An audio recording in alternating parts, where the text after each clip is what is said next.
Bonjour à toutes, bonjour à tous. Je suis Antoine Allard, le directeur de la communication et de l'animation éditoriale de Cap Digital, et je suis ravi de vous retrouver pour cette 4e conférence du cycle haute densité.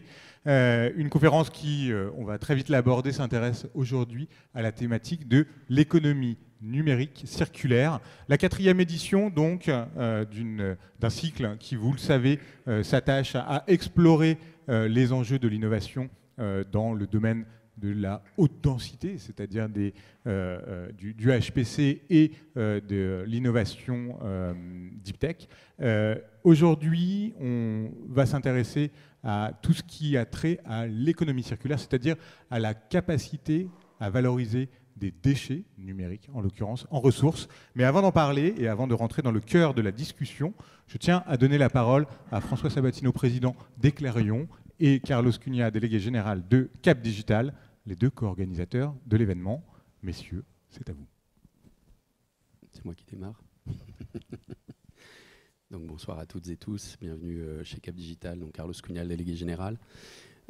Écoutez, moi c'est toujours un plaisir d'introduire ce cycle haute densité, particulièrement ce soir puisque Cap Digital, comme vous le savez, est un pôle de compétitivité numérique ou d'innovation numérique.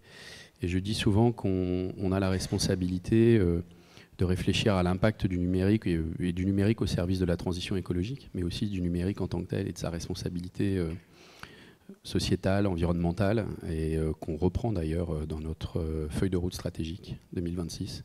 Donc tout ça est évidemment discuté avec l'ensemble de la communauté que nous représentons. Mais aujourd'hui, on est sur un des sujets sur lequel Cap Digital a quelques actifs en cours et passés, notamment sur des grands projets européens.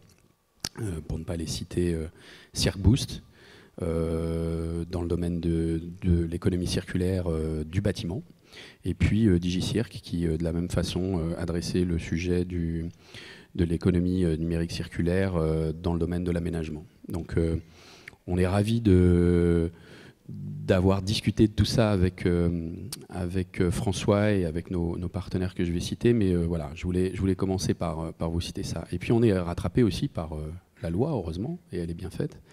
Donc des nouvelles normes et obligations de reporting extra-financier, vous avez entendu parler du CSRD, les enjeux de sobriété, c'est plus qu'une évidence. Si on parle, mais je ne vais pas déflorer le sujet, François en parlera mieux que moi, sur demain les enjeux de supercalcul ou de course à la puissance de calcul, il faudra se poser la question du juste besoin.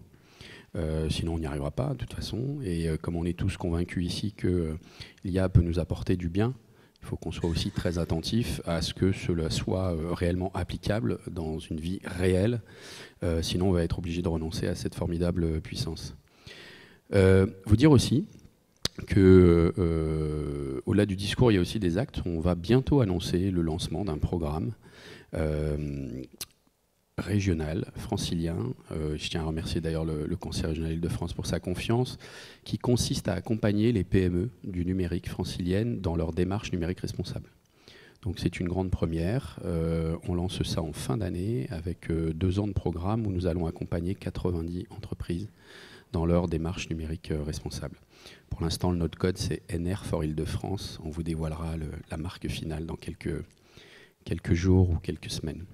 C'est un peu une annonce en avant-première, une primeur d'information. Ouais, je ne sais pas si mon directeur de la communication sera d'accord que je donne la marque, mais pour l'instant, je résiste. Et puis, pour être sérieux aussi et revenir à nos sujets, on est très attaché au sein de Cap Digital à produire de la connaissance collectivement sur des sujets qui sont encore à explorer. Il y a énormément de défis en matière de recherche sur ces sujets-là. En matière d'innovation, ça va de soi également. Et donc le devoir de Cap Digital, c'est de créer ces moments pour qu'on puisse échanger. On n'a peut-être pas tous forcément le même avis sur ces sujets-là, mais ce qui est important, c'est de partager. Donc je suis très ravi, encore une fois, de pouvoir tenir chez nous ce cycle haute densité. Et donc remercier évidemment Eclairion, qui est membre de Cap Digital, mais aussi partenaire de haute densité depuis le début.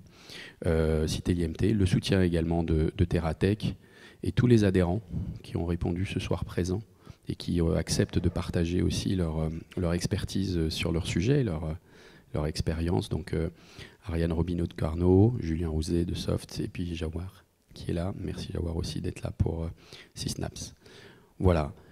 On est à la fin d'un premier cycle, donc 4 éditions. Je pense qu'on va vous annoncer un deuxième cycle qui va démarrer, mais l'heure est venue, encore une fois, de vous remercier et puis de passer la parole à François. Merci François. Merci Carlos. Bonsoir, bonsoir à toutes et à tous. Merci pour votre présence. Merci à Cap Digital pour son accueil. C'est vrai que Eclairion est membre de Cap Digital depuis 2 ans maintenant et depuis 1 an partenaire sur ce programme sur la haute densité. L'idée c'était de réussir à pouvoir faire intervenir des experts de différents bords, de différents avis pour pouvoir débattre et se nourrir un petit peu sur différents sujets. Nous sommes, nous, ravis en tout cas du résultat, notamment au travers de tous les intervenants qu'on a pu avoir et qu'on aura également ce soir. Et du coup, effectivement, Carlos le disait, avec une envie et une confirmation que ce cycle-là va se poursuivre pour une 2e saison, si on peut dire. On n'a pas vocation à faire des séries, mais en tout cas, on a envie de poursuivre un petit peu ce schéma-là. On est également très en amont sur tous les sujets qui concernent ce qui va être débattu ce soir. Eclairion est engagé depuis la première heure sur ce travail avec la volonté, en toute humilité, de pouvoir être un acteur de la frugalité et de la bonne gestion environnementale de l'IA et de la haute densité. On nous pose souvent la question, vu les puissances en haute densité, la chaleur fatale, la consommation, la génération de carbone. Sur tous ces sujets, pour nous, ce qui est la base, en tout cas, de notre réflexion et qui nous a amenés sur ce projet, la meilleure façon d'éviter de devoir le traiter, c'est de ne pas en produire. Et en toute humilité, on se rend compte que tout le monde parle d'IA, tout le monde veut faire de l'IA, tout le monde veut faire de la haute densité. Et la première des choses, c'est peut-être de se dire qu'il n'y a pas toujours utilité. Dernièrement, avec des experts sortant de chez Borelli, vous reconnaîtrez de qui je veux parler. La question qui était posée à ces experts, ils disaient posez-nous d'abord votre problème et on verra si vous avez besoin d'IA, si vous avez besoin de calcul, si vous avez besoin de haute densité. Donc je pense que le premier pas dans la gestion de l'impact environnemental de l'IA et de l'HPC, c'est ça.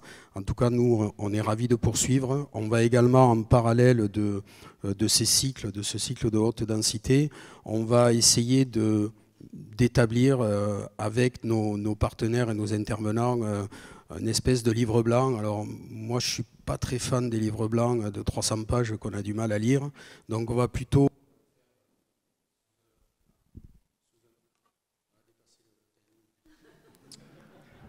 Non, ce serait malvenu de notre part. Hein. Non, merci Antoine. On va essayer de faire quelque chose qui démarrera en début d'année. Pourquoi démarrera? Parce qu'au lieu d'avoir un livre blanc qui aurait la prétention de parler de l'IA, de l'HPC, on va plutôt être sur des formats plus courts, par épisode, qui permettront de pouvoir aller sur chacun des épisodes, aller et venir sur les différents sujets qui nous concernent. Et pour terminer sur le cycle haute densité l'année prochaine, donc le chapeau, on va dire, de ce que sera notre cycle l'année prochaine. Donc il y aura à minima 4 dates comme cette année. Ce sera aussi sur la souveraineté numérique. Là aussi, en toute discrétion, mais c'est un vrai sujet. On entend beaucoup de choses dessus. On est très engagés, nous, sur ce sujet-là, comme sur la partie environnementale. Merci beaucoup, François. Et moi, je veux dire que, voilà, en 4 éditions, on a réussi à construire, je crois, un cadre de confiance pour des échanges entre experts pointus, avec une vraie curiosité, une ouverture d'esprit, et que cette exigence de l'expertise, de la connaissance technologique, elle fait la marque de fabrique de haute densité. Et ce cadre de confiance, il va nous être nécessaire pour affronter des thèmes comme ceux qu'on va affronter dans la saison 2 sous la bannière souveraineté numérique. Donc merci de nous avoir fait confiance aussi pour réussir à créer cet espace d'échange et de partage. Merci à tous les deux. À très bientôt. Et on se retrouve évidemment dès la fin des prises de parole pour le cocktail. Un point aussi sur ce que vous avez dit, François, sur l'importance du dimensionnement, c'est-à-dire de bien adapter le besoin à l'offre, à la puissance de calcul. C'est un fil rouge en fait de ce qu'on a beaucoup entendu sur les 3 premières éditions de haute densité. Quand on a parlé IA Frugal, on a énormément parlé de cet enjeu du dimensionnement. C'était aussi une des thématiques sur la 2e édition qu'on a fait sur les univers immersifs, les enjeux d'interopérabilité des technologies immersives. Et puis, bien sûr, en juin dernier, quand on a parlé de l'apport de la data, de l'IA pour la décarbonation, le stockage carbone, c'était là aussi un des thèmes phares ou une des questions qui est apparue en fil rouge. Mais ce soir, on va parler économie circulaire du numérique et je suis très heureux d'appeler sans attendre nos expertes et experts sur scène pour en discuter. Ariane Robineau de Carnot Computing, Head of Sale. Ariane, je t'invite à me rejoindre. Jawahar Alala, CEO et cofondatrice de SitSnap. Vous pouvez également vous installer. Et Julien Rouzet, CEO et cofondateur de Soft. Merci de me rejoindre également. Bon, moi j'ai envie de rentrer très rapidement dans le sujet. Installez-vous, normalement tous les micros ont des piles cette fois. C'est parfait. Une question un peu en guise d'icebreaker pour rentrer directement dans le vif du sujet. L'économie circulaire en un chiffre clé qui, je ne sais pas, pour quelqu'un qui ne connaît pas du tout la thématique, essayer de comprendre de ce que ça peut représenter. Moi j'en ai noté un, je me suis quand même plié à l'exercice moi aussi, et je me suis penché sur un sujet qui est un petit peu connexe au nôtre. On n'est pas tout à fait dans le numérique en tant que tel, mais les batteries de véhicules électriques. C'est quoi aujourd'hui parler d'économie circulaire quand on est dans les batteries des véhicules électriques? Et je suis tombé sur une étude tout à fait récente de l'université de Münster qui a été publiée dans la revue scientifique Science Direct, qui explique qu'à horizon 2040, si on arrive à mettre en place un schéma d'économie circulaire complètement abouti pour le monde des batteries de véhicules électriques, on sera capable d'économiser 32 milliards d'euros d'investissement et de réduire les émissions de l'Union européenne. Je parle à l'échelle de l'Union européenne. Les émissions de CO2 réduites d'environ 32,5 millions de tonnes. C'est un peu abstrait dit comme ça. Si on essaye d'atterrir un peu plus, ça veut dire quoi? Ça veut dire qu'on évite la construction de 10 mines consacrées à l'extraction de matériaux nécessaires aux batteries, aux terres rares, etc.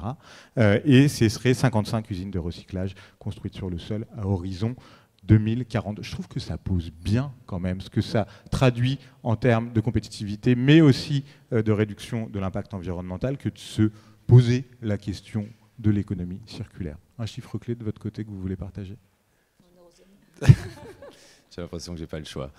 Je vais rester dans ma thématique du numérique. Un des chiffres clés qu'on communique régulièrement, c'est sur justement la collecte des déchets, des D3E, déchets électriques et électroniques. C'est 17% aujourd'hui qui est capté dans la filière, on va dire, licite de la récupération, en fait, de la collecte de ce genre de déchets. Donc c'est très peu. C'est beaucoup plus en Europe, évidemment, mais c'est pas encore... 17%, la marge reste énorme. Ok. Ariane? Si je prends la suite et que je reste moi aussi dans ma thématique, je vais m'attacher plus à la partie data center. Les data centers pèsent pour 20% dans l'empreinte carbone du numérique au global. Et donc si on s'attache à un exemple très concret, si on prend par exemple la consommation électrique d'AWS, ça représente autant que la consommation électrique de la Belgique. Donc c'est quand même comparable à un pays entier. Après, si on s'attache à regarder chez les autres cloud providers leaders, donc Azure, et GCP, on va pouvoir les comparer à la consommation électrique de la Suisse et de l'Italie. Donc c'est quand même des postes de dépenses électriques qui sont assez conséquents et qui interviennent fortement dans l'économie circulaire du numérique. Clairement, et qui ne vont pas aller en réduisant, je pense. Non, la croissance des data centers, c'est entre 4 et 7% annuels en termes juste de croissance. Donc en effet, c'est amené à grandir. Très clair. Jawahar, un chiffre clé pour marquer les esprits en introduction. Alors, dans ma thématique également, parce que moi je fais partie des personnes qui ont lancé un projet fou, c'était de faire rentrer la donnée, cette ressource intangible, dans l'économie circulaire. Et on considère que dans notre principe, dans notre idée, c'était que 80% des données sont inutiles et sont redondantes, obsolètes et triviales. Et si on faisait effectivement un travail au-dessus, en fait, compte dans le cloud, au travers de nos données, et si on était efficient dans leur gestion, eh bien, ça nous permettrait de travailler sur les 90% de données IoT qui sont inutilisées. Il faut savoir qu'on collecte beaucoup de données, mais elles sont rarement utilisées. 33% dans les systèmes d'information structurés et 60% dans les données structurées. Donc, vous voyez déjà, si on fait un travail, donc on a tous le syndrome de Diogène autour de nous. Et si on regardait un petit peu ce qui se passe là où on ne voit pas au-dessus du cloud, ben on se rendrait compte que finalement, on a également des déchets virtuels dont il faut s'occuper. Déchets virtuels, déchets électroniques, croissance des data centers, c'est en fin de compte assez proche de ce que vous faites, je crois, de ce qu'est votre structure. Est-ce que vous pouvez l'un et l'autre vous présenter rapidement, présenter plutôt qui vous représentez, vos structures, et puis expliquer ce que vous faites pour la circularité, pour la frugalité. On garde le même ordre, ok. Donc moi je suis Julien Rouzet, je suis le cofondateur de Soft. Soft, c'est une plateforme à destination des entreprises pour la décarbonation du numérique. Donc on vient capter la data, la valoriser d'un point de vue environnemental et fournir à la fois des leviers et des plans d'action pour que les entreprises clientes puissent finalement être beaucoup plus frugales dans l'utilisation de leur numérique. Voilà, donc l'objectif étant toujours effectivement plus de circularité, moins de data gâchée, moins d'équipements obsolètes. Enfin, on essaye d'amener vers une conscientisation d'un numérique plus frugal, plus vert, plus vertueux. Okay. Et vous existez depuis combien de temps? On est encore tout petit, on a 3 ans bientôt. D'accord, mais déjà pas mal de clients, on peut en citer quelques-uns, pardon. Absolument, on a la chance de travailler avec des grands groupes comme la BNP Paribas, comme Vinci, comme Veolia, comme Edenred, que j'ai cité tout à l'heure. Donc voilà, on a pas mal de gros clients qui sont très intéressés par la thématique. Merci Julien. Ariane? Enchantée. Du coup, Ariane, moi je suis en charge des opérations commerciales de Carnot. Carnot, c'est une entreprise qui déploie des data centers à valorisation de chaleur. C'est-à-dire qu'on récupère la chaleur qui est émise par les serveurs informatiques pendant le calcul et on la transforme en quelque chose d'utile, donc de l'eau chaude en l'occurrence. Et cette eau chaude est utilisée dans des réseaux de chaleur, piscines, etc. Mais le cœur du service qu'on propose, c'est du cloud. Donc c'est en fait une plateforme et des outils informatiques qui permettent d'utiliser ces infrastructures à valorisation de chaleur pour faire des calculs haute performance. Donc on s'adresse à plusieurs secteurs qui utilisent nos infras pour calculer des films, des calculs bancaires, des simulations numériques sur des clusters de machines performantes ou moins performantes en fonction des besoins. Et voilà. Voilà, donc Jawahar Lana, donc la dirigeante et la cofondatrice de la société Sysnaps. C'est une société qui existe déjà depuis 2007. Et on était déjà à l'époque autour de la data, parce qu'on aidait nos clients à numériser, plutôt à accélérer leur transformation digitale, donc au travers des données. Et donc on a développé avec mon associé Didier Rousseau à l'époque, parce qu'on avait vu qu'il y avait vraiment une problématique de fusion, de scission, de transformation numérique, et c'était toujours basé sur les données. Et on a développé un modèle qui permet de générer automatiquement des modèles de données de n'importe quel type de système d'information. Et arrivé 2017, est arrivé le RGPD et on s'est rendu compte qu'effectivement il fallait mettre de la gouvernance des données, il y avait le big data, il y avait effectivement cette contrainte liée à l'empreinte carbone et on s'est dit mais on traite les données depuis des années, les clients nous appellent pour améliorer leur performance, réduire leur temps de projet et gagner finalement de l'argent. Et finalement, c'est quoi tout ça? C'est faire rentrer de la donnée dans l'économie circulaire. Et donc, on a développé une méthode qu'on a intégrée dans notre solution, qui s'appelle le M4R, qui vraiment a le même principe que l'économie circulaire. MAP permet de cartographier, et les 4 R, ça vous permet de réguler, puisque la donnée est de plus en plus réglementée. MAP, c'est vraiment, via des métadonnées, la maîtriser très rapidement et la maintenir dans le temps.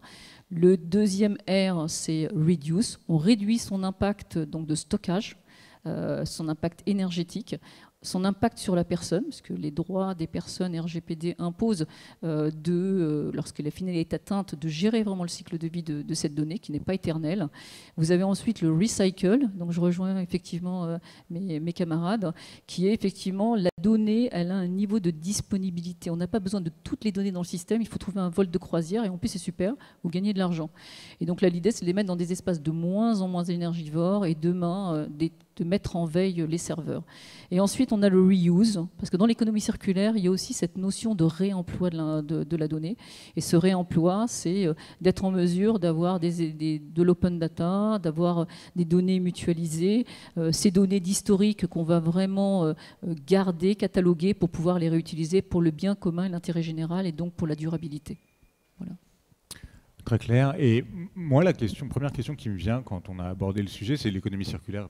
C'est pas un thème nouveau, on en parle depuis des décennies. Par contre, c'est plus récent dans le domaine du numérique. Jaguar, vous venez de bien expliquer comment est-ce qu'on a transposé, en fin de compte, quelques-uns des principes fondamentaux dans le domaine du numérique. Mais comment est-ce qu'on en est venu à envisager la question de la circularité sur des applications proprement numériques? C'est un peu la première question que j'ai envie de poser. Et en quoi est-ce que cette approche circulaire, elle est intéressante pour adresser les grands sujets ou la grande empreinte du numérique? Je rappelle que selon une étude Adem Arcer, en gros, 4% des émissions mondiales de gaz à effet de serre et 2,5% de l'empreinte carbone nationale de la France sont liées au secteur du numérique. Donc voilà, question simple pour commencer. À quel moment on s'est dit « Ah, mais cette économie circulaire, elle peut aussi s'appliquer à des questions numériques ?»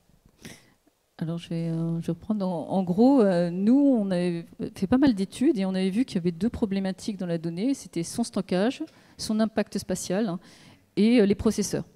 Et on s'était dit, on a une tendance à diaboliser particulièrement les data centers. C'est toujours de leur faute, il faut trouver des moyens. Et effectivement, le data center, il a quand même un modèle économique, c'est de densifier les données et d'avoir des données de plus en plus de données dans son data center. Et en déterminant que finalement la donnée était un déchet, on avait fait un calcul simple et on avait dit finalement qu'est-ce qui pose problème dans un processeur, et justement toute la réflexion qu'on a sur le matériel et l'amélioration de plus en plus continue du matériel, c'est ce fameux processeur qui chauffe. Et nous on s'est rendu compte que la plupart du temps quand on a travaillé chez nos clients, c'est qu'ils avaient des batchs. Ils avaient des traitements qui tournaient et souvent des historiques de données tellement importants que des fois des pages ne s'ouvraient pas. Et en fin de compte, c'est ce temps de traitement, de requête pour obtenir l'information et ces temps de traitement qui sont pollués finalement par des données historiques qui sont importantes, eh bien on s'est rendu compte que finalement il y avait une action qui était presque similaire à des actions techniques qu'on pourrait faire sur les data centers. Et c'est comme ça qu'on est arrivé à se dire il faut vraiment faire rentrer ces données redondantes, obsolètes, triviales dans le même principe que l'économie circulaire. Et c'était évident que c'était devenu un déchet. Et d'ailleurs, c'est presque étonnant parce que quand on parle à n'importe qui, les gens parlent tout de suite de leurs emails. Et ça rend, c'est vraiment enfin, ils ont vraiment envie de s'engager et ils nous disent mais qu'est-ce qu'on peut faire? Et donc il y a vraiment un côté engageant et où finalement on n'attendait pas la data.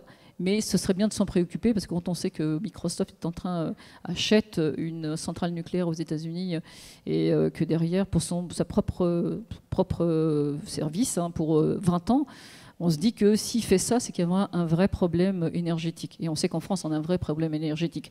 Donc on ne peut pas continuer à taper sur les acteurs du cloud. Il faut aussi sensibiliser, responsabiliser les producteurs, parce qu'on le sait bien aussi, l'IA, c'est aussi de dire on fait du by design et on voit si l'IA et le use case qu'on veut lancer, il est utile ou pas utile. Est-ce que de mutualiser tous les mêmes infos, est-ce que c'est utile, pas utile? Il faut vraiment se poser les bonnes questions sur cet usage et de l'information qui pilote maintenant notre monde. Oui, et puis cette question des bonnes questions à se poser, on la retrouve évidemment dans le domaine de la data, mais on la retrouve aussi dans le domaine plus infra, construction de devices.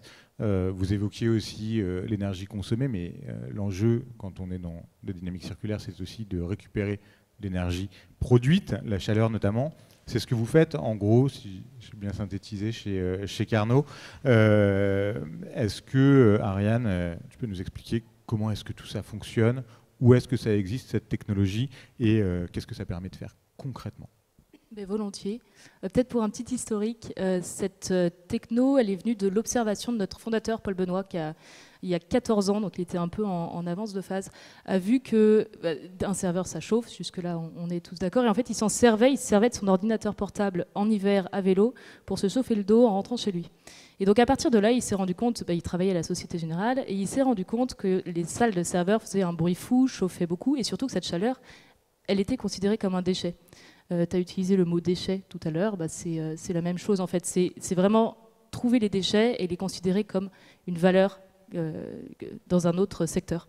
Donc, fort de cette observation, il a créé Carnot, et en fait, ce que nous on fait, c'est qu'on développe un module qui est une chaudière numérique et qu'on déploie, qu'on installe sur des sites qui ont un besoin en chaleur, donc en eau chaude, principalement des piscines, des réseaux de chaleur, des sites industriels.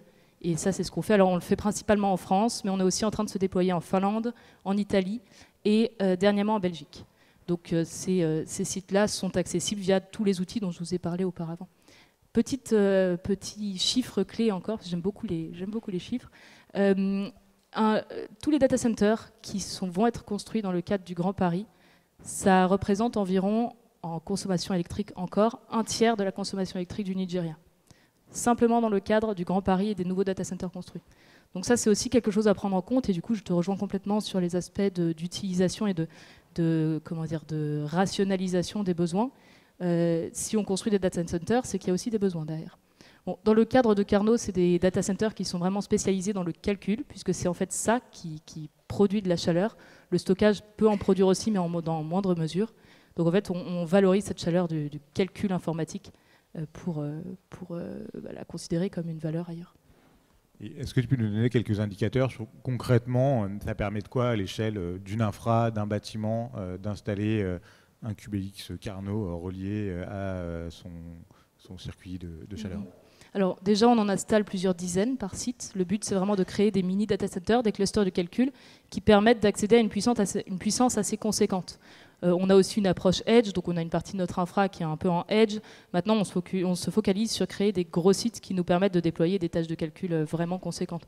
Donc par exemple, les Minions 2, si vous connaissez, ont été produits chez nous, en termes de rendu informatique. Pareil pour des simulations numériques, là, Maya Space, qui est une filiale d'Ariane Group, fait ses calculs sur notre infrastructure et du coup chauffe de l'eau avec ses calculs sur ses lanceurs de satellites. Pour donner peut-être quelques chiffres quand même concrets, utiliser la plateforme cloud de Carnot, ça permet de réduire de 80% l'empreinte carbone du calcul informatique sur la phase opérationnelle. Donc là, dans notre analyse du cycle de vie, on a vraiment pris en compte seulement l'opération, c'est-à-dire l'évitement de l'utilisation d'une chaudière à gaz ou à fuel ou autre dans un système de chauffage et la récupération de cette chaleur qui est normalement traitée comme un déchet dans un data center classique. Donc ces 80% d'empreintes carbone réutilisées, on peut les justifier avec des rapports d'empreinte carbone à la tâche de calcul qui sont récupérables dans une interface web, un service qui permet d'y accéder. Et voilà. Et un autre chiffre, peut-être pour finir de décrire le produit de valorisation de chaleur, on récupère 95% de la chaleur fatale. Donc la chaleur fatale, c'est la chaleur qui est de toute façon produite et pas utilisée. Il y en a dans l'informatique, mais il y en a dans des cas de procédés industriels, donc des aciéries produisent de la chaleur fatale.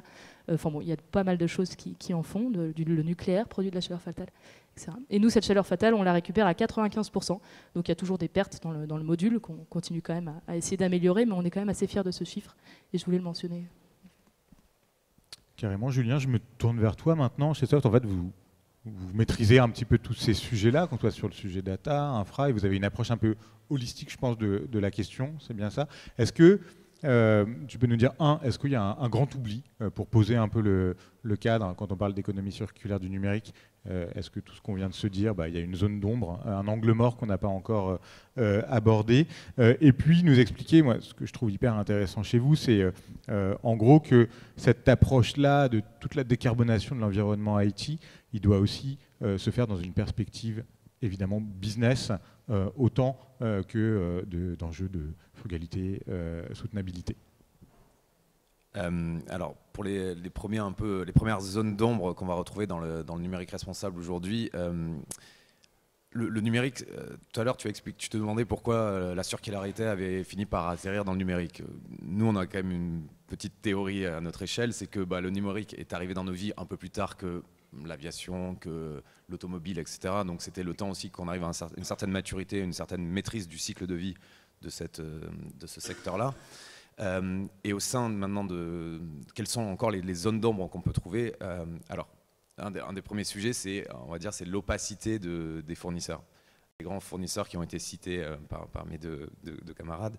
Je ne vais pas citer de nom, mais les hyperscalers, c'est très compliqué de comprendre quelle est l'empreinte de vos calculs dans le cloud quand vous n'avez pas de données finalement, ou vous avez des données dans une granulométrie qui est très très élevée, à des dates qui sont assez peu régulières finalement. Donc pour piloter, c'est très complexe, et pour avoir une vision très précise de la méthodologie qui est derrière, c'est très complexe. Donc assez difficile d'avoir une vision précise, transparente de ce qui se passe dans le cloud pour vous quand vous sous-traitez ces calculs. J'espère que chez Carnot c'est beaucoup plus transparent, et j'en doute pas. Il y a ce point-là, il y a un autre point aussi qui est une zone d'ombre selon moi, c'est tout ce qui ne va pas considérer et ça va rejoindre ta dernière question, tout ce qui ne va pas considérer des enjeux financiers. On va avoir tendance à appeler toute opération qui va optimiser l'IT, le numérique, avec sur le point de vue environnemental, des choses qui sont, on va appeler ça, ce mouvement plutôt Green Ops, quand la tendance plutôt financière est plutôt cloud, ça va être FinOps. Le FinOps aujourd'hui s'intéresse principalement à ce qui coûte de l'argent. Donc c'est un peu la loi de Pareto, quels sont les 20% d'activités qui coûtent 80% de mon budget. Souvent on va retrouver ce que tu mentionnais, Ariane, la partie calcul, c'est ça qui va coûter cher. Quand on arrive chez des clients, nous on va s'intéresser à toutes les dimensions de l'IT, notamment on va aussi aller sur le stockage, sur le réseau, qui coûte moins cher mais qui pour autant ont un impact environnemental. Et c'est pas rare qu'on arrive devant des équipes FinOps qui nous disent waouh, en fait, le GreenOps, c'est génial parce que c'est beaucoup plus holistique, beaucoup plus 360 degrés que ce qu'on fait nous sur le FinOps, parce que nous, on ne s'intéresse pas à ce qui coûte rien, tout simplement, ou ce qui ne coûte pas beaucoup. Et en fait, on se rend compte qu'après, c'est aussi une accumulation. Tu en parlais sur la data, c'est aussi un déchet aujourd'hui parce qu'on en produit énormément et on ne s'en sert pas tant que ça. Enfin, tu as évoqué les chiffres, je ne vais pas les reciter. Ça nous permet vraiment d'avoir cette vision très 360 et d'adresser un maximum de points et de s'imbriquer dans toutes les directions et c'est très universel en fait dans une entreprise parce que tout le monde a accès au numérique ou quasiment, à part les boîtes très très industrielles où on a encore des ateliers un peu à la mano. Et le dernier point que tu citais, qui était, nous vraiment, c'est dans l'ADN de Soft, ce qui est important, et on trouve que c'est quelque chose qui s'est perdu aujourd'hui entre l'IT et le business, c'est que les départements, les DSI, les départements informatiques, ont souvent perdu le lien, sont devenus des fournisseurs, des prestataires de services avec un système d'information qui va être rapide, pas cher et qui va être efficace. Alors qu'en fait, on se trouve qu'il y a un dialogue qui est coupé, c'est-à-dire que le business va arriver, ils vont dire moi je veux telle application et je veux que ça tourne à 100%, je veux ceinture bretelle et je veux pas entendre parler de quoi que ce soit d'autre. Donc il n'y a pas, by design ou par défaut, il n'y a pas une sorte de frugalité dans les premiers arbitrages qui sont faits. Donc là l'objectif c'est d'avoir une approche un peu par le bas qui permet de dire à l'IT moi j'ai remarqué ça, et je pense qu'on pourrait optimiser sans que tu prennes de risque de performance, de coût ou de sécurité pour ton application, monsieur, madame, du business. Et là on permet de recréer du lien, et c'est là où tout l'intérêt un peu des enjeux environnementaux, c'est que ça anime toujours une flamme quelque part chez quelqu'un de parler environnemental, plus que budget ou plus que sécurité. C'est humain, j'imagine. Et peut-être pour ajouter juste un mot par rapport à ça, je suis complètement d'accord avec ce que tu dis et je voulais aussi ajouter que toute la partie GreenOps, c'est souvent mal considéré parce que c'est souvent vu comme une perte de performance ou une hausse des prix. Donc ça, c'est aussi quelque chose contre lequel on se bat puisque c'est pas forcément bien considéré par des FinOps ou autres.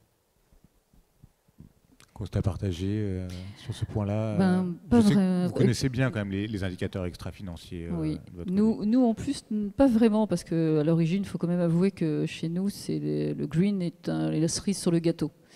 Les clients viennent nous voir. Alors je vous donne des exemples. Un client qui veut augmenter sa performance, il dit je veux aller sur du Exadata. Exadata, c'est des systèmes assez puissants, mais ça coûte cher. Et on voit bien que s'il y a eu tout cet engouement sur la donnée, puis cette gabegie, c'est parce que le numérique coûtait pas cher. Donc tout le monde y allait, puis on s'en foutait, on prenait, etc. Maintenant, tout le monde se pose quand même la question, parce que finalement, on se pose la question de la pollution, mais on se pose la question du coût. Et quand nos clients venaient nous voir en disant oh là, plus je processe, plus ça me coûte cher. Donc comment je fais? Et donc nous, on leur avait dit, voilà, d'abord, ça va améliorer votre performance. Secondo, on va rentrer dans un vol de croisière. Dans un système d'information financier comme vous l'avez, comptablement, c'est 3 ans et l'année en cours. Donc on va garder ce vol de croisière, on va retirer le reste, mettre le tout dans des espaces de moins en moins énergivores. Et quand vous regardez, ils viennent vous voir pour ça, parce que la performance n'est plus au rendez-vous, parce que la finance n'est plus capable de sortir les chiffres en temps et en heure, parce qu'ils ont 5 jours après la clôture comptable. Et là, on est vraiment plus dans un vrai, finalement, un intérêt qu'ils ont finalement à y aller. Alors ils n'y vont pas parce qu'ils ont toujours un petit peu peur du système et puis on ne sait jamais, il faut tout garder, etc. Donc il faut aussi changer les mentalités dans ce sens-là. Mais je rejoins effectivement mes camarades. Moi je pense que c'est le FinOps qui poussera, je pense. C'est la réglementation CSRD, SRS qui va pousser finalement les entreprises à faire le nécessaire. Et je pense qu'en face du FinOps, il y aura le GreenOps de la comptabilité extra-financière qui va être finalement qui va venir naturellement sur ces sujets. Mais c'est vrai que c'est vu comme un coût. Et puis le terme sobriété, c'était pas bien choisi, quoi, je pense. C'est vu comme finalement une contrainte, plus comme une... voilà, donc il faudrait trouver plutôt un autre sujet, quoi, un autre mot. Moi, j'aimerais aussi qu'on s'intéresse à l'un des piliers de l'économie circulaire, c'est la question du réemploi, peut-être même un des plus efficaces quand on aborde la dynamique de la circularité. Comment est-ce que le réemploi il vit aujourd'hui dans le numérique, notamment sur le volet hardware? On sait que 80% en gros de l'empreinte du numérique, ça passe quand même beaucoup par les devices et le matériel. Est-ce que côté soft, il y a un mouvement que l'on voit dans la réutilisation des produits, l'allongement de la durée de vie, ou est-ce que ça reste en fin de compte assez frileux, assez timide, cette question du réemploi? Alors, il y a une dynamique qui se lance. Concrètement, on voit que c'est quand même plus facile de donner du matériel déjà utilisé que d'acheter du matériel déjà utilisé. Ça, on voit que il y a encore un petit temps d'adaptation par les mentalités des grands groupes. Néanmoins, il y a vraiment beaucoup de questions qui se posent. Il y a beaucoup de scénarios qui ont été initiés chez beaucoup des clients que j'ai pu citer tout à l'heure, notamment les Bring Your Own Device, donc je ramène mon propre appareil personnel au bureau, donc après ça a des contraintes sécuritaires évidemment. Il y a effectivement le reconditionné qui commence à prendre un peu de marge, enfin un peu d'empreinte dans les organisations, mais pour moi ça reste encore timide, alors que d'un point de vue environnemental, ce sont des gains qui sont relativement significatifs. Mais il y a tout un écosystème qui s'est développé, à la fois en amont, en aval, donc on trouve des produits de plus en plus fiables, de plus en plus sécurisés et vraiment pas chers d'un point de vue environnemental et financier. Et financier également. Et Ariane, je sais que c'est sur un volet peut-être un petit peu plus innovation, une question que vous abordez avec le clustering, tu en parlais tout à l'heure, comment est-ce qu'on arrive à faire du clustering de puissance de calcul. Concrètement, ça veut dire quoi et en quoi est-ce que ça a un impact sur l'allongement de la durée de vie de produits, de serveurs? Alors, je vais faire une réponse en plusieurs parties. Si je prends toute une partie analyse concurrentielle, nous, un de nos plus grands concurrents, c'est le on-prem. Donc, c'est les machines sur place. C'est-à-dire qu'il y a beaucoup d'entreprises qui font le choix d'investir dans du CAPEX et du coup d'acheter des serveurs. Et ça, on le déplore parce que c'est quelque chose qui, en termes de carbone, est particulièrement impactant. Nous, sur la technologie hardware... Pourquoi c'est particulièrement impactant de faire ce choix-là versus d'autres choix? Puisqu'on va investir dans un matériel neuf, et que ce matériel neuf, on va le mettre généralement chez soi, ou alors en data center hébergé, ça peut aussi arriver, et que en fait, les locaux dans lesquels ce matériel se retrouve ne sont pas adaptés pour accueillir ce matériel-là. Et donc, ils ont une empreinte carbone, ou en tous les cas, un impact énergétique assez important. Si on regarde les PUE et qu'on compare les PUE, donc les indices d'efficacité énergétique des data centers ou des lieux de stockage de matériel IT, les PUE des endroits, de plus chez les particuliers, ou en tout cas pas en data center, sont énormes, 2 à 3 fois plus importants que des data centers optimisés pour, même pas valorisation de chaleur, juste optimisés pour l'hébergement de serveurs. Donc ça, c'est quelque chose qui a un gros impact. Et sur l'interclustering, le clustering de puissance de calcul? Et alors là, j'ai encore 2 parties, désolé. La première partie, c'est que chez Carnot, en fait, ce qu'on a décidé de faire, c'est d'utiliser une technologie qui s'appelle OCP. OCP, ça veut dire Open Compute Project, et le but d'OCP, c'est de fournir un équivalent open source du hardware et d'avoir des serveurs qui ne changent pas de form factor, donc qui ont toujours les mêmes schémas de configuration, ce qui permet, notamment à des acteurs comme nous, de développer un hardware qui n'a pas besoin de changer en fonction des évolutions de l'IT. Donc nous, ce qu'on fait, c'est que dans ces LAN de serveurs, on va aller ajouter des configurations IT CPU qui peuvent être soit issus du marché du reconditionnement, donc ça c'est une bonne partie de notre parc, soit issus du neuf, puisque parfois il nous faut aussi quand même fournir de la performance malgré le fait qu'on soit green.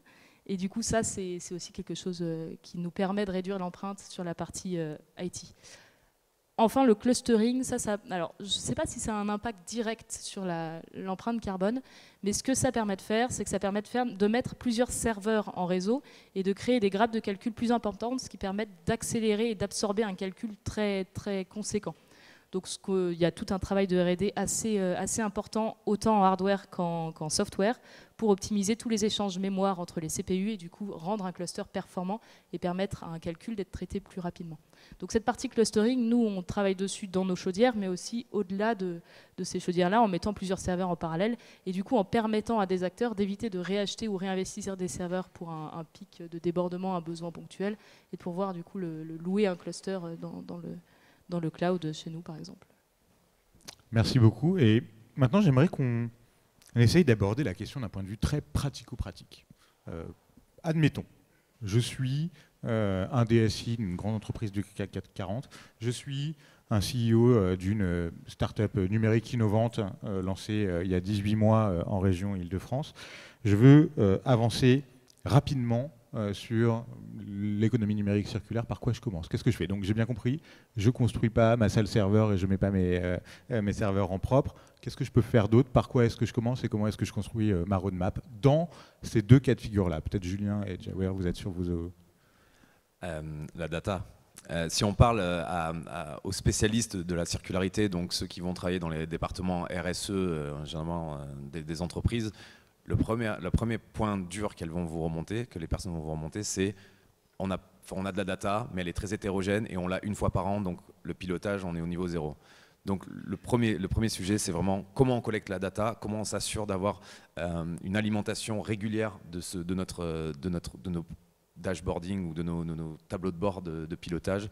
Ça déjà, ça nous donne déjà une bonne indication de où on se situe, quels sont les flux et comment ça progresse. Ensuite, c'est avoir quand même une sensibilisation des équipes.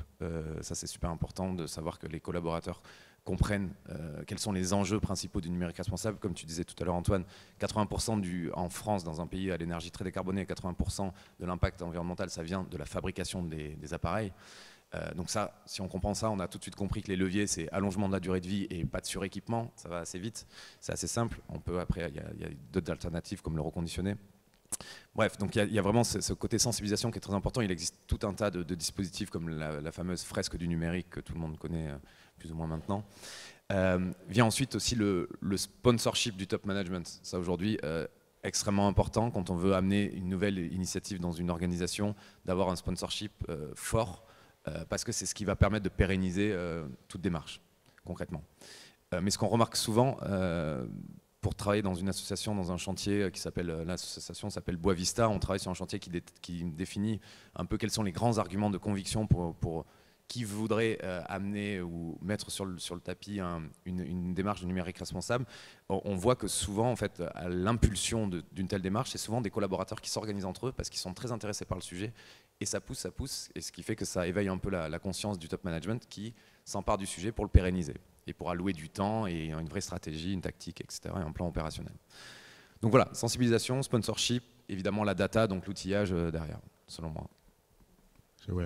Alors nous, on est vraiment dans le by design. Donc le by design, c'est déjà, il y a un use case qui est défini. À partir de ce use case, on va définir quelles sont les technologies qu'on va mettre derrière. Est-ce qu'on va mettre du numérique? Est-ce qu'on va mettre de l'IA? Est-ce qu'on va mettre toute une série de choses, un algorithme, tout court.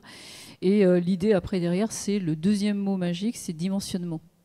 Donc, quand vous vous lancez dans un projet, déjà, on va définir ce que ça va représenter. Il faut savoir qu'à l'origine de ma vie de consultante de l'époque, pour des grands groupes américains, on arrivait d'abord et on disait aussi aux entreprises, finalement, qu'est-ce que vous allez générer comme objet métier de type contrat, facture, commande, etc. dans l'année. Et on arrivait comme ça à faire des calculs sur l'ensemble de l'arborescence des tables et des champs qui étaient représentés. Et on avait sur 3 ans ce que ça allait représenter en termes de Go Donc c'était tout un calcul qu'on faisait pour savoir exactement ce que ça allait représenter en termes de stockage. À partir de ce stockage, on disait finalement, on va dimensionner, on va retravailler la base de données, on va regarder finalement le hardware qu'on va mettre derrière, etc., etc. Et quand on regarde le principe du dimensionnement, ça ne fonctionne pas que pour la donnée. La donnée va ensuite avoir un rebond sur la partie software, qui va avoir un rebond sur la partie matérielle, et ça vous donne comme ça une bonne vision de ce qu'il faut faire. Voilà, donc, et c'est important parce qu'il faut savoir une chose, c'est que quand je parlais tout à l'heure de données redondantes, obsolètes et triviales, c'est qu'il y a des entreprises qui ne font pas ce travail. Et le fait de ne pas faire ce travail, il faut savoir que vous dimensionnez mal les bases de données et le poids de la base de données vide est important. Elle augmente le poids de la donnée. Donc vraiment, le mot magique, c'est by design.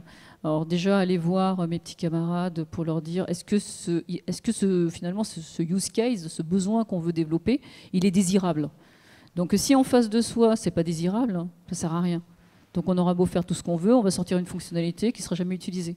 Donc voilà, c'est vraiment tout un travail de réflexion et d'efficience sur les fonctionnalités à mettre en œuvre et le dimensionnement, que ce soit sur la data, sur le hardware et sur l'équipe projet, parce qu'il faut savoir aussi que quand vous mettez en place des projets, il y a aussi le coût finalement humain, temps projet et le déplacement de toute cette équipe. Donc il faut vraiment jouer sur tous les leviers pour pouvoir réduire le temps projet. Voilà. Ça fonctionne bien, j'ai l'impression, plutôt dans des dynamiques grandes entreprises, corporate, etc. Si on est plutôt un acteur innovant, ça s'applique aussi bien, ou est-ce qu'il y a d'autres points d'attention, si je suis une jeune start-up, à avoir sur ces sujets-là? Oui, alors nous, en fin de compte, on leur explique bien que alors déjà, il faut savoir que 60% des entreprises ne savent pas où sont leurs données. Donc toute la philosophie qu'on avait développée à l'époque, en 2007, c'est pour leur permettre de réduire leur temps c'est maîtriser leur patrimoine de données.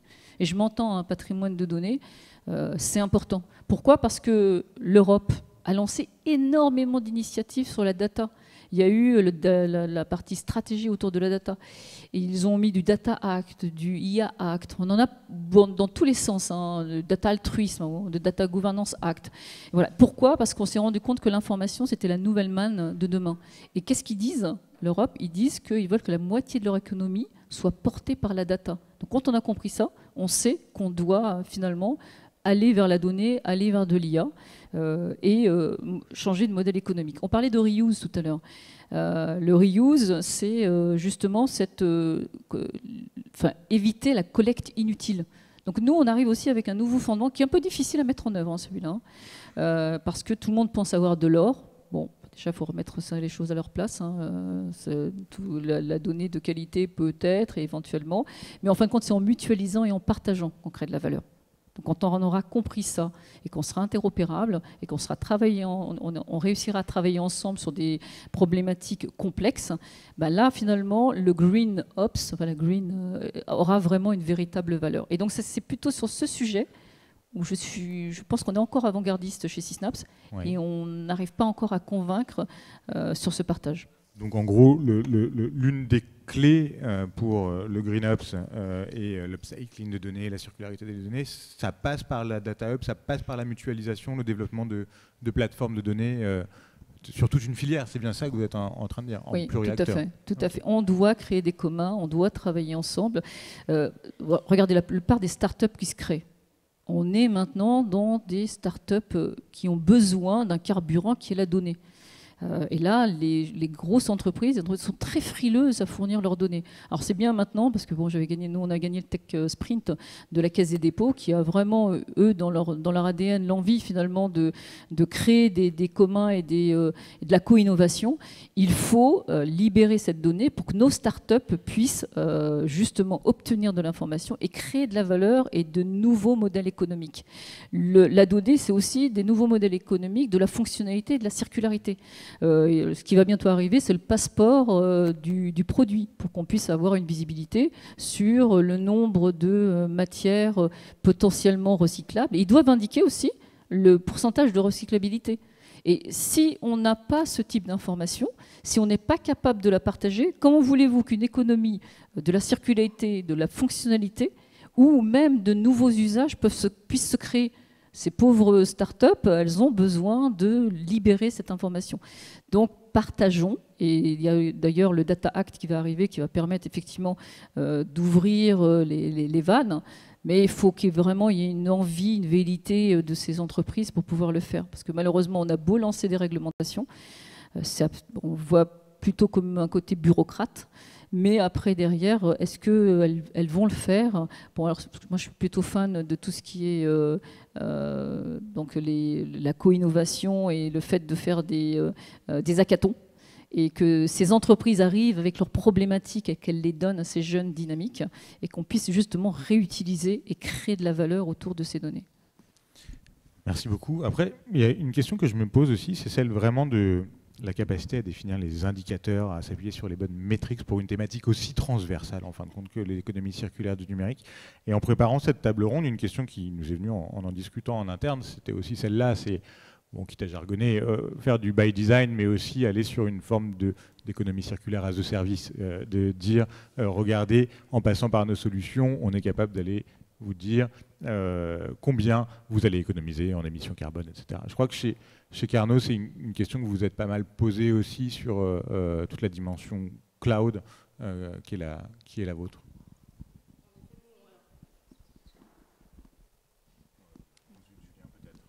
Je te remercie. Hop là, je te le rendrai. Parce qu'on utilise les piles jusqu'au bout. Oh. On des fait en sorte de ne pas... j'espère. Ce qui est un vrai sujet. Hein.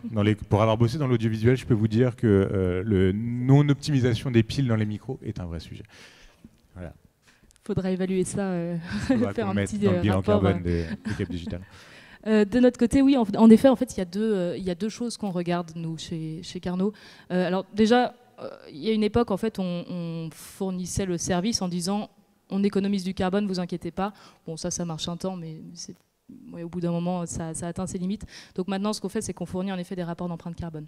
Après, je voudrais juste revenir en arrière plutôt, sur un point que vous avez tous les deux mentionné, qui est le dimensionnement et la mesure. La mesure, c'est extrêmement important. Sans la mesure, je pense qu'on ne peut pas... on n'a aucune idée de comment piloter son activité.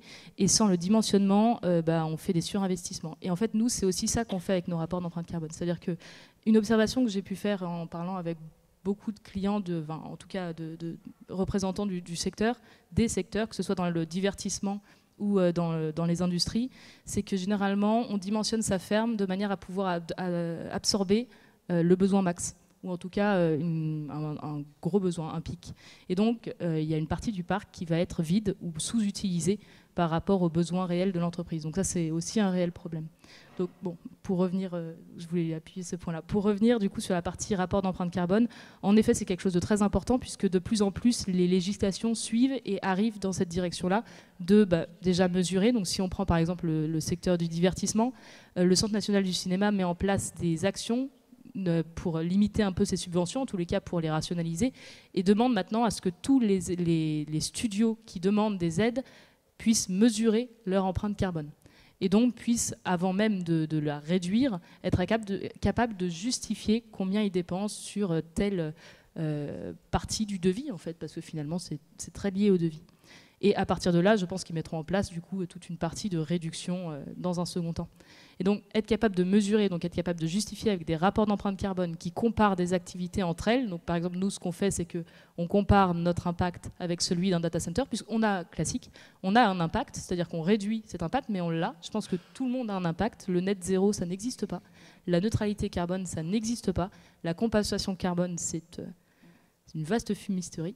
Et du coup, pour rester très poli, et du coup, cette partie-là de réduction, c'est toujours par rapport à quelque chose. Donc il faut toujours se comparer par rapport à quelque chose. Un data center européen, un data center français, une colocation de data centers françaises, européennes, etc., puisque tout dépend de plein de facteurs, que ce soit le mix énergétique, que ce soit l'endroit, les PUE et les indicateurs de performance.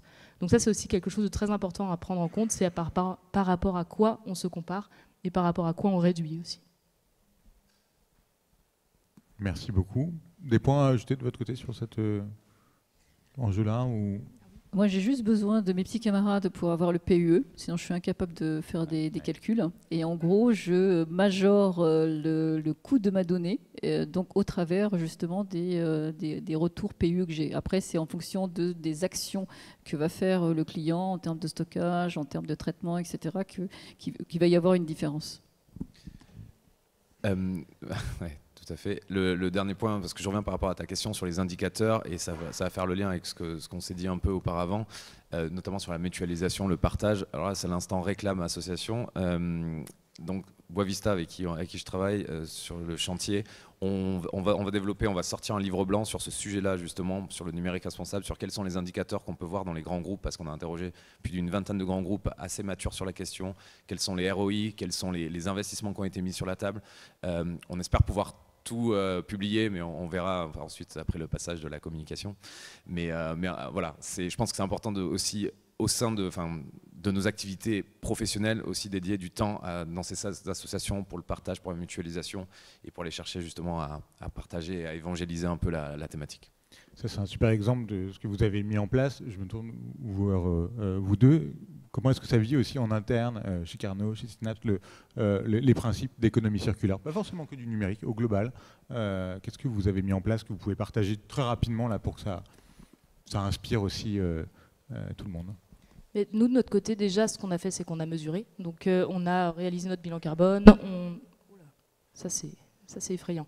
Notre bilan carbone en fonction des différents scopes, et du coup, on met en place des actions pour réduire ça. Donc, ça passe par les actions un peu classiques de tri, de transport, de nourriture.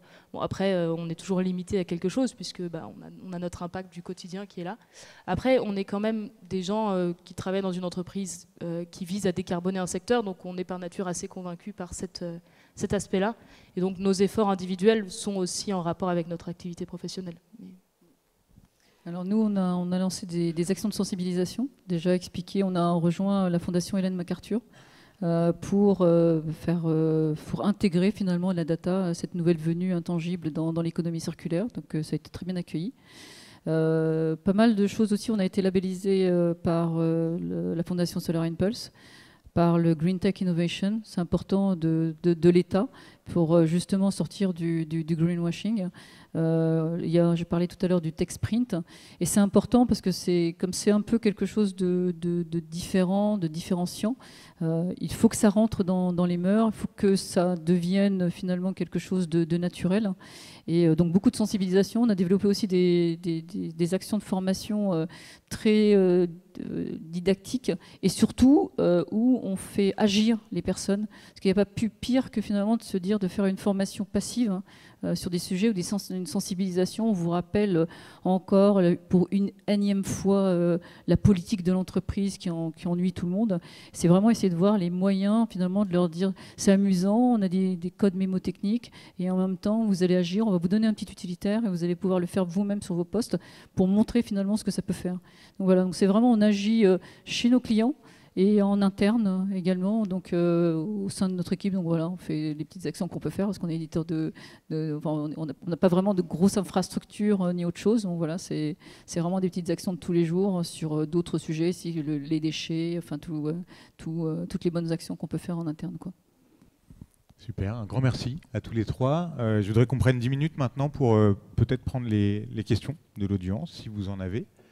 Est-ce que je vous invite à vous présenter les uns les autres avant de poser votre question. Bonjour, Marc Léobet, je suis consultant indépendant sur des questions d'IA frugale et de numérique éco-responsable, c'est comme ça qu'on dit. Vous avez cité la CSRD, il y a un élément très précis et concret dans la CSRD qui vient de la taxonomie européenne du financement sur les déchets, en gros les déchets des centres serveurs, c'est-à-dire les serveurs. Donc qu'est-ce que vous dites à vos clients sur l'emploi des serveurs en fin de vie? Qui veut répondre? Mais je peux peut-être commencer à dessiner un élément de réponse. Nous, en fait, dans notre parc, ce que l'on fait, les rapports d'empreinte carbone qu'on a mis en place ne concernent vraiment que la partie opération. On est en train de faire toute une mesure pour prendre en compte tout le cycle de vie du matériel, qui n'est pas toujours simple à mesurer et à ajouter à une méthodologie. Donc, c'est quelque chose qu'on fait aussi en partenariat avec d'autres groupes de parole et de recherche sur le sujet. Nous, ce qu'on fait, c'est qu'on allie on met en pratique la phrase « ça ne sert à rien d'aller chercher du pain en Ferrari ». Et du coup, on essaie d'adapter et de dimensionner les serveurs que l'on loue et que l'on vend à nos clients en fonction de leurs besoins. Ces serveurs, ils vont venir de 2 sources. Donc la partie neuve, on ne peut pas y échapper puisqu'on a des demandes de performance qui sont là, et une grande partie de reconditionnement. Et ce reconditionnement, on le justifie avec du coup des... Et après, pour l'instant, on n'en est pas encore arrivé à là, puisqu'on a un parc qu'on fait durer le plus longtemps possible, puisque nous, notre serveur, finalement, il fournit de la chaleur, et tant qu'il fournit de la chaleur, on est très content avec. Donc pour l'instant, on n'a pas encore eu ce problème-là, mais on est en interne en train, évidemment, de se poser la question de comment faire. C'est le sujet du directeur de l'innovation en ce moment, Nicolas Saint-Héran, qui, si jamais vous voulez être mis en relation, pourra répondre. Une autre question dans l'assistance?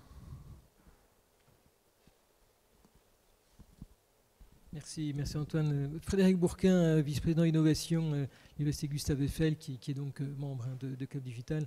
Très intéressé par cette soirée, c'est vraiment important, surtout quand on sort du Paris Automotive Summit où on voit effectivement les Software Defined Vehicles. C'est très intéressant comme contraste. Voilà. Alors nous travaillons sur la sobriété, le rafraîchissement des data centers avec la terre crue, l'utilisation des données du réseau télécom pour localiser les trains, par exemple. Voilà. Et alors j'ai une question, justement, je suis très intéressé par cette bourse. Est-ce que vous envisagez qu'il y ait une bourse de ces données qui ne sont finalement pas utiles pour les acteurs qui les ont produites, mais qui sont terriblement utiles pour d'autres? Comment vous voyez effectivement l'émergence de cette donnée, de cette plateforme? Est-ce que c'est un acteur public, par exemple, qui pourrait émerger pour gérer ça? Comment vous voyez la chose? Alors, moi, je me bats depuis longtemps en me disant qu'on a peut-être perdu la bataille de la data, on a peut-être perdu la bataille de l'IA, mais il y a une chose sur laquelle, malheureusement, personne ne se dit que c'est là où il y a la manne, c'est les métadonnées. Il faut savoir que quand vous comprenez vos données, eh bien, en gros, vous allez pouvoir les cataloguer et vous allez pouvoir effectivement les mettre à disposition, à pouvoir les trouver plus facilement. Et la réalité du terrain, c'est quoi? C'est que pour pouvoir partager de la donnée, il faut avoir une sémantique commune. Pour avoir une sémantique commune, il faudrait que par secteur, on soit en mesure de créer finalement des métadonnées assurantielles pour les banques, pour tous les secteurs d'activité, et qu'on soit capable demain de dire j'ai besoin de tel type d'informations pour pouvoir lancer un projet sur un sujet data. Et là, je serai en mesure finalement de pouvoir les capter et les mobiliser pour justement, donc, le principe du Data Governance Act, du Data Act, pouvoir finalement les mettre à disposition de la recherche et de ces startups. Mais si on n'a pas cette information-là, ça va être très difficile d'aller taper à toutes les portes de tous les protagonistes, les mettre tous autour de la table pour avoir l'information. Mais au moins, si on a un langage commun qu'on a construit, on peut aller les voir, leur dire voilà ce qu'on voudrait avoir, et éventuellement, si ils ont une bonne maîtrise de leur patrimoine de données, demain, toute cette philosophie... parce que ce qu'on ne comprend pas, c'est que la comptabilité financière, elle est facile à faire. Donc pendant des années, j'ai mis en place des systèmes ERP. Donc les systèmes ERP, ça a été bien structuré, procure to pay, order to cash, enfin toutes les chaînes logistiques et des processus qu'on a modélisés et qu'on a mis sous forme de modèles de données. La comptabilité extra-financière qui est en train d'arriver, on est dans des projets data. Ça veut dire quoi? Ça veut dire identifier un use case, identifier où on peut trouver les données. Ces données, est-ce que des données de référence? Est-ce que des gold? Et donc, on est en train de rentrer dans une véritable usine à gaz. Donc, si on n'est pas en mesure de commencer à refaire cette histoire de ces ERP et de réimaginer demain, finalement, les métadonnées qu'il y a derrière, on va perdre la bataille de partage et on va perdre la bataille justement de la création de valeur pour nos entreprises en France. Et je pense que s'il y a un combat à faire, c'est celui-là qu'il faut faire.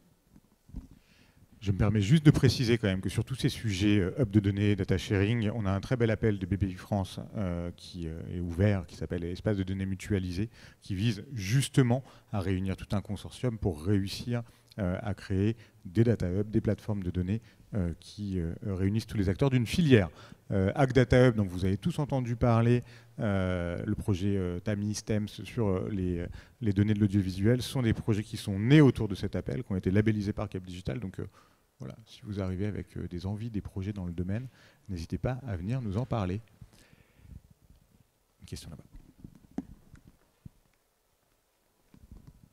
Bonjour, Emmanuel Flora, Colli. J'ai aussi un long passif dans la gestion de données. Et actuellement, dans mon autre société, j'ai encore sous maintenance des serveurs qui ont 15 ans, qui sont toujours en production et toujours maintenus. Donc ça fonctionne toujours. C'était une question par rapport à la problématique que vous avez soulevée sur le fait de gérer justement les données sur le long terme. On en revient à cette question de la purge des données obsolètes, de l'archivage des données froides, enfin ainsi de suite.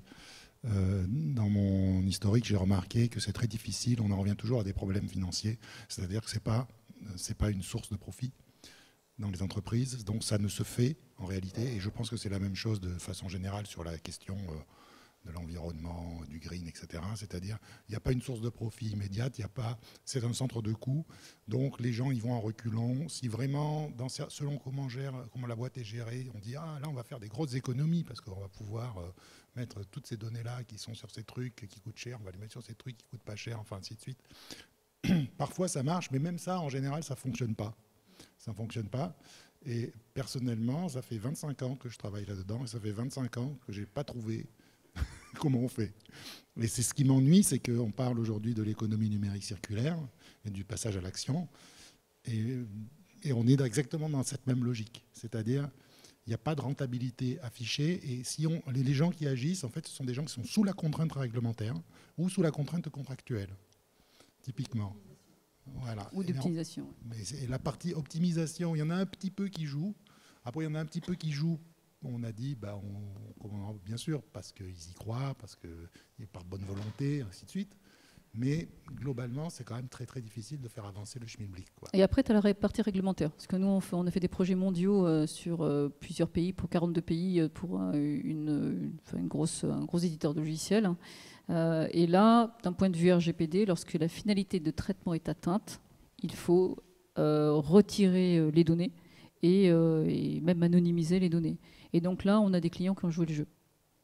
Oui, bien sûr, mais ça, c'est quand on est dans un cadre réglementaire qui est clair. Mais oui.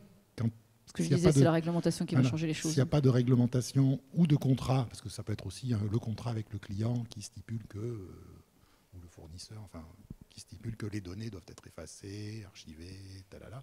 Pollueur-payeur, il faudrait qu'on fasse ça. Voilà, c'est ça. Je vais leur calculer le pourcentage de données redondantes, obsolètes et triviales, et puis il faudra payer aux picheurs leur traitement. Est-ce qu'on a une dernière question, peut-être? Ouais.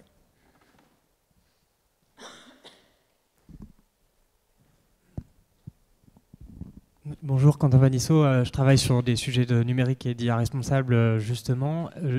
J'ai envie de me dire quand même, est-ce qu'il n'y a pas un retour d'expérience financier, d'économie générée financièrement, par exemple, pour un non-renouvellement, en tout cas la baisse de fréquence de renouvellement de parc informatique? Il y a des acteurs qui ont fait ça.